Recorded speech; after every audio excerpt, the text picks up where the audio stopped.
the power of purpose. Dispersion is weakness, concentration is power. Destruction is a scattering, preservation a uniting process. Things are useful and thoughts are powerful in the measure that their parts are strongly and intelligently concentrated. Purpose is highly concentrated thought. All the mental energies are directed to the attainment of an object, and obstacles which intervene between the thinker and the object are, one after another, broken down and overcome. Purpose is the keystone in the temple of achievement.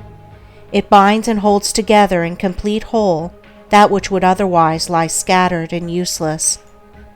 Empty whims, ephemeral fancies, vague desires, and half-hearted resolutions have no place in purpose.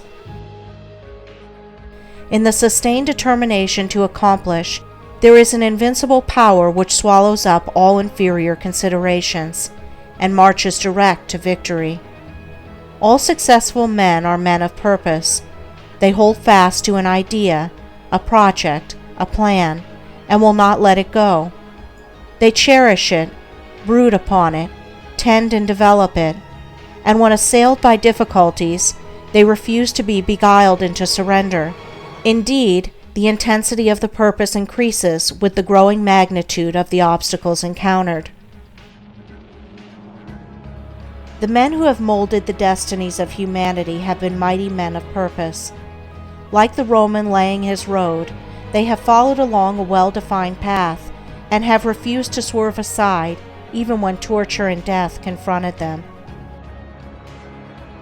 The great leaders of the race are the mental road makers, and mankind follows in the intellectual and spiritual paths which they have carved out and beaten. Great is the power of purpose. To know how great, let a man study it in the lives of those whose influence has shaped the ends of nations and directed the destinies of the world. In an Alexander, a Caesar, or a Napoleon, we see the power of purpose when it is directed in worldly and personal channels. In a Confucius, a Buddha, or a Christ, we perceive its vaster power when its course is along heavenly and impersonal paths. Purpose goes with intelligence. There are lesser and greater purposes according with degrees of intelligence. A great mind will always be great of purpose. A weak intelligence will be without purpose. A drifting mind argues a measure of undevelopment. What can resist an unshakable purpose? What can stand against it or turn it aside? Inert matter yields to a living force, and circumstance succumbs to the power of purpose. Truly the man of unlawful purpose will, in achieving his ends, destroy himself. But the man of good and lawful purpose cannot fail. It only needs that he daily renew the fire and energy of his fixed resolve to consummate his object. The weak man, who grieves because he is misunderstood, will not greatly achieve. The vain man, who steps aside from his resolve in order to please others and gain their approbation, will not highly achieve. The double-minded man, who thinks to compromise his purpose, will fail. The man of fixed purpose who, whether misunderstandings and foul accusations, or flatteries and fair promises, rain upon him, does not yield a fraction of his resolve, is the man of excellence and achievement, of success, greatness, power.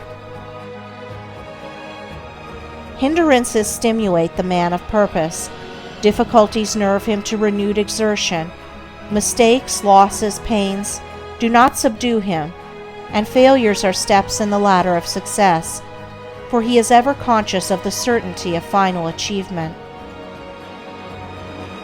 All things at last yield to the silent, irresistible, all-conquering energy of purpose.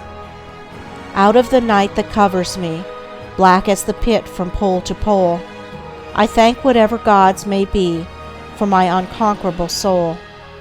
In the fell clutch of circumstance, I have not whined nor cried aloud.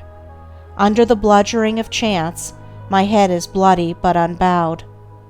It matters not how strait the gate, how charged with punishment the scroll.